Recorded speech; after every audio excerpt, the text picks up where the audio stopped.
राध्या सबको दिखा दी। राध्या का सबूत कि दादी ने ही कुरियर वाले को पैसे देकर मुझसे फर्जी तरीके से उस कॉन्ट्रैक्ट पेपर पर साइन करवाई थी और उस कॉन्ट्रैक्ट पेपर को कूड़ेदान से उर्मी बुआ ने निकाली थी और उस कुरियर वाले को दी थी। सच्चाई जानकर सभी लोग हैरान हो गए। राध्या भोलेनाथ की कसम खाकर दादी से वादा करके मित्तल भवन से जाने वाली ही थी कि तभी राध्या को वह बहुत सबूत मिल जाता है जिससे इल्जाम जाकर दादी राध्या को मित्तल परिवार से बाहर भगाना चाहती थी। कहानी में आगे बताऊंगा, उससे पहले आपसे छोटी सी रिक्वेस्ट है कि अभी इस वीडियो को लाइक करके इस सीरियल वाला आशीष चैनल को सब्सक्राइब कर लीजिए। सीरियल मन अति सुंदर की कहानी में आगे आप देखेंगे कि मित्तल भवन में एक बार फिर से वहाँ दोनों फिल्मी डायरेक्टर और प्रोड्यूसर आ जाते हैं मित्तल हाउस, जिन्हें कुछ दिन पहले प्रथम ने धक्के मारकर बाहर निकाल दिया था। यह वही डायरेक्टर और प्रोड्यूसर थे जो राध्या को अपनी फिल्म में हीरोइन बनने के लिए आए थे और प्रथम ने इन्हें धक्का मारकर घर से बाहर निकाल दिया था। उनके दोबारा मित्तल परिवार में आने से प्रथम का गुस्सा सतवें आसमान पर पहुंच गया। वह दोनों आदमी सहमे हुए से हॉल के बीचों बीच खड़े थे। प्रथम गुस्से में उनके पास आया और बोला, तुम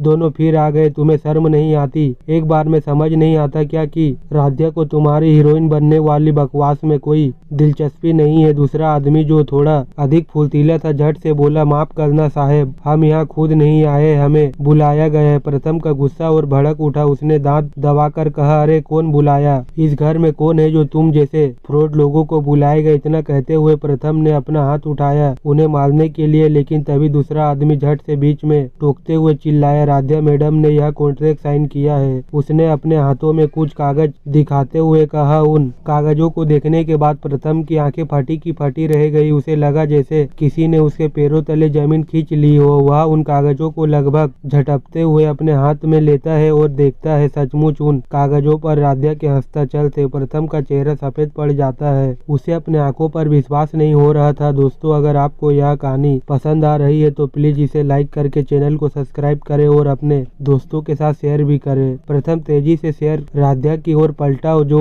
उस वक्त रसोई के पास खड़ी थी। उसके चेहरे पर अब गुस्सा नहीं बल्कि अविश्वास और गहरा सदमा था। राध्या, यह क्या है? तुमने इन कागजों पर साइन क्यों किए? प्रथम ने लगभग कांपते हुए पूछा। राध्या भी इस दृश्य से हैरान थी। उसने तेजी से सिर हिलाया, मैंने कोई साइन नहीं किया प्रथम, मैं तो इन लोगों को देखना भी नहीं चाहती। प्रथम को लगा कि कुछ तो गड़बड़ है। राध्या कभी झूठ नहीं बोलती थी। उसने एक बार फिर उन दोनों आदमियों की ओर देखा। उनके चेहरे पर अब विश्वास नहीं बल्कि डर और घबराहट थी। तभी घर की बड़ी दादी साहिब सीढ़ियों से उतरती है। उनके चेहरे पर एक रहस्यमय मुस्कान थी जो उनकी किसी साजिश की ओर इशारा कर रही थी। अरे वाह, कितनी अच्छी खबर है, हमारी राध्या अब हीरोइन बनेगी, दादी ने हॉल में आते हुए कहा। प्रथम और राध्या दोनों ने एक साथ दादी की ओर देखा। दादी ने अपनी बात जारी रखी, हाँ मैंने ही इन्हें फोन करके बुलाया था। यह सुनकर तो प्रथम और राध्या दोनों पूरी तरह से सन्न हो गए। प्रथम ने अविश्वास से पूछा, दादी आपने क्यों किया ऐसा? दादी ने विजयी मुस्कान के साथ कहा, क्या है, इस घर की बहू अब केवल चूल्हा चौका ही संभालेगी, जरा बाहर की दुनिया भी देखे। और हाँ, यह कागज, यह साइन भी फर्जी है। यह सुनकर वह दोनों आदमी एकदम से घबरा गए। दादी ने उन दोनों को बाहर जाने का इशारा किया। दादी, आखिर आप क्यों चाहती है? राध्या ने पूछा। दादी का चेहरा गंभीर हो गया। मैं यह चाहती हूँ कि तुम मेरे कहने पर काम करो। मैंने इन्हें बुलाया जरूर था, लेकिन अब राध्या की तकदीर का फैसला मैं करूंगी। तुम दोनों ने मेरी मर्जी के खिलाफ शादी की है, उसका फैसला तो तुम दोनों को भुगतना पड़ेगा। दादी की आंखों में एक अजीब सी चमक थी। राध्या, अब तुम क्या करने वाली हो यह तो मैं ही तय करूंगी, इंतजार करो और देखो। दादी की इस बात ने प्रथम और राध्या के मन में एक गहरा डर बिठ गया। दादी के दिमाग में क्या चल रहा है और राध्या के साथ वह अब क्या करने वाली है, यह देखना अब काफी मजेदार होगा। क्या दादी राध्या को सच में हीरोइन बनने देगी